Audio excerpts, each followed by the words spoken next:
Yeah?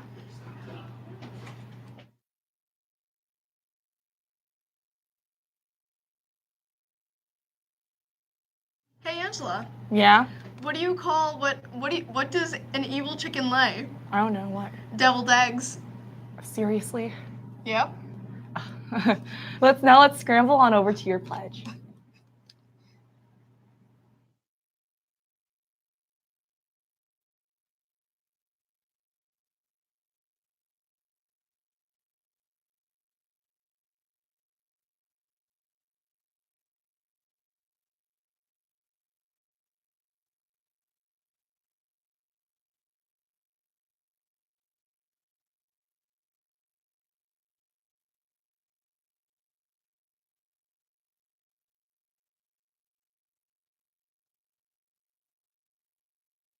Today is day 3, Monday, September 9th, and these are your student announcements. Attention members of What's So Cool About Manufacturing. Our first meeting will be Monday after school in the library. Please arrange for a ride home at 3:45.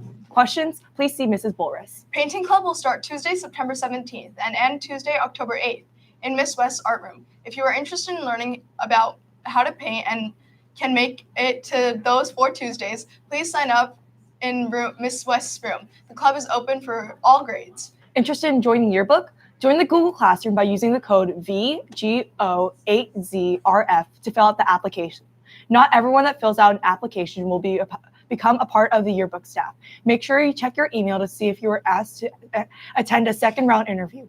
Reminder to returning yearbook staff members. Our first meeting will be September 24th. See Ms. Sutz for questions in room 304. Auditions for this year's fall comedy are today and tomorrow after school until 5 p.m. Sign up for the audition day and time outside room 408. Anyone interested in working on the crew or staff for the fall comedy should pick up an application outside room 408 and return it by Friday, September 20th.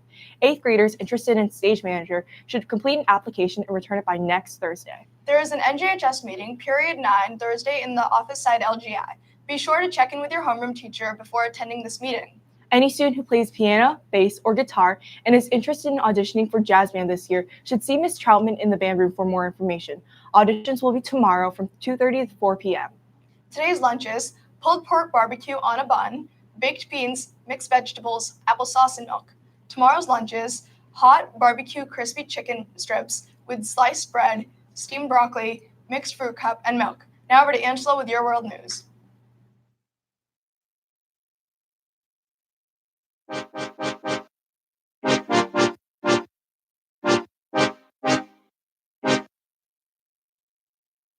Happy Monday, Alma Mess. It's Angela here with Your World News. In Altamonte Elementary School down in Florida, students were invited to dress to represent their favorite college or university last Wednesday. Laura Snyder, a fourth grade teacher at the school, wrote on Facebook that one of her students wanted to wear a University of Tennessee shirt but didn't have one. Snyder suggested that he wore an orange shirt to support. So on College Colors Day, the fourth grader came in with not just an orange shirt, he pinned a homemade UT label onto it as well. He was very excited to show it off, but some of the other students had ruined it for him. Later that day, he returned to the classroom in tears after some girls at the lunch table next to his, who didn't even participate in the event, had made fun of the sign attached to his shirt. Snyder asked at the end of the post if anyone had any connections to UT, so she could, quote, make it a little extra special for him. By the next day, the post had been shared thousands of times, which reached the attention of the school itself. This prompted the university to send goodies such as jerseys, hats, and pens to Snyder's class. But they didn't just do that. They announced last Friday that they would turn the fourth graders' hand-drawn design into an official t-shirt. A portion of the proceeds will be donated to an anti-bullying foundation. What do you think about this, Alma Mess? That's all for me. Now, Maria with your weather.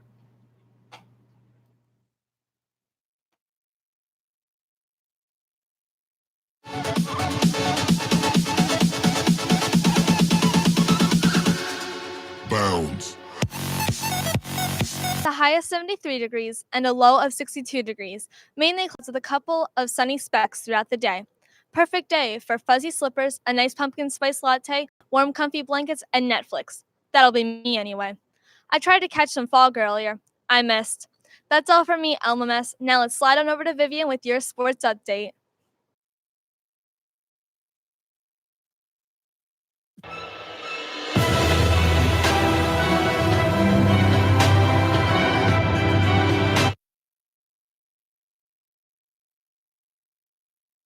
LMS. Today's story is going to be a little bit different. Over the weekend, I had the opportunity to go to the Downhill Mountain Bike World Cup. For those of you who don't already know, the sport consists of racers who ride their bikes down steep tracks, launching off jumps and ramps on their bikes. Here are a couple of the updates from the races, with him coming in at third place. In the overall men's, Lork Bruni came in first, and in the overall women's, Tracy Hanna topped the charts. Now on over to football. In the first game of the season, the Eagles played the Redskins, and the Eagles won 32-27, pulling it all together at the end of the game. Don't forget that there's a field hockey home game today at 4 o'clock versus Ayer, and a volleyball home game versus Northampton also at 4 o'clock. That's all from me, LMS. Now on over to Rowie with your entertainment news.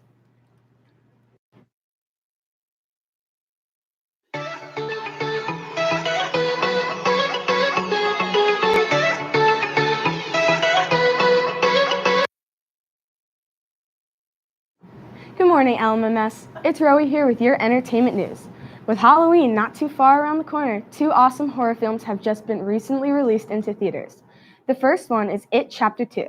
If you already weren't scared of clowns to begin with, you surely will be now. This film is the follow-up to It, which was released in September of 2017. It is now the 7th biggest movie release of 2019 and has already made $91 million in its first 2 days in theaters. The second movie is Scary Stories to Tell in the Dark. Although it's already scary by itself, all it took me to get scared was watching this terrifying trailer. This movie is based on the book that came out in 1981. From there, 2 more books came out to inspire this movie. So, LMS, will you go see these scary movies? Now and over to birthdays. Happy birthday, Lauren, from Jess and the rest of the BuzzTV crew. Now, let's skip on over into wilderness survival.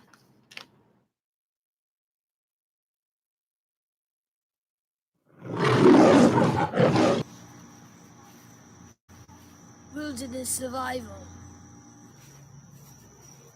And here, for the first time on film, a wild dingo in their natural habitat.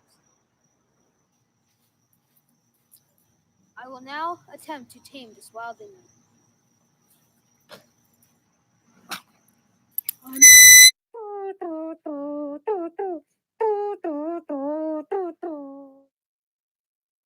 This dingo has called for more.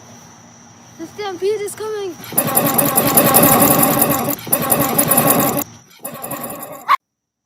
The camera's rolling. Oh, now on to the next part of this documentary. This is a more bushy terrain. I can't see anything inhabiting this area. It's far too many bushes. There's no food or anything, so there's nothing really here. We'll go somewhere else. A local civilian will now be racing a speed dingo. Dingoes have not been tracked before, for they are a new species of dingo. They have allegedly gone up to 100 miles per hour, but that's only an urban legend. Now, sir, what makes you think you can beat this speed dingo? Well, I've been racing dingoes since I was a little boy, but I don't know. I've never raced a speed dingo before. I don't know if I'm gonna win. Here, do a practice run. To that hill!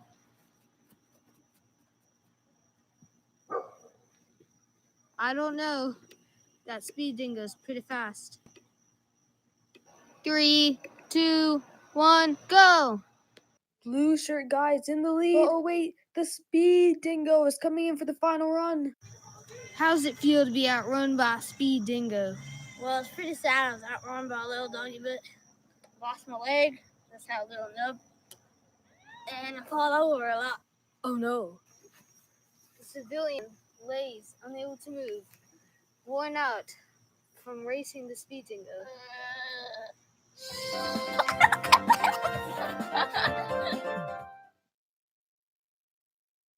That's all from us, LMS. From Simran, Angela, Maria, Vivian, Rowie, and the rest of the BuzzTV crew, Thanks and have a marvelous Monday.